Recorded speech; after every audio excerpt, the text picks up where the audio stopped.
l'impegno a continuare la lotta che lui non è riuscito a vedere conclusa mentre era vivo per il stabilimento della verità storica e politica circa le vicende recenti e meno recenti dell'Italia. La seconda parte è molto semplice, è ricostruire una casa dei socialisti. Si esprimeva così quasi 20 anni fa Gianni De Michelis, all'indomani della scomparsa di Bettino Craxi.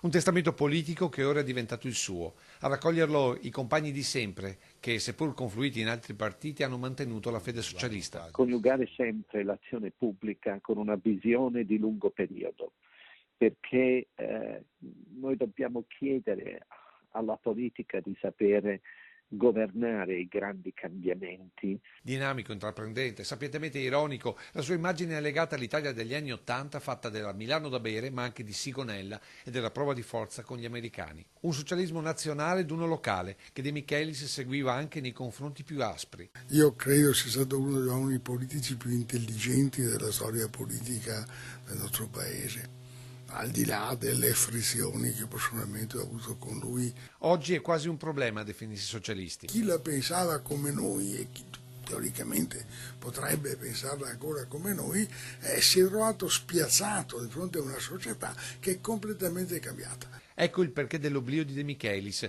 per un socialismo, secondo Brunetta, destinato comunque a risorgere. Oggi alcune cose ci vengono riconosciute. La riforma sanitaria l'ha fatta Mariotti, che era un ministro socialista, tanto per essere precisi. Non l'ha fatta Di Maio, non l'ha fatta Salvini, l'ha fatta Mariotti, ministro socialista, sia chiaro.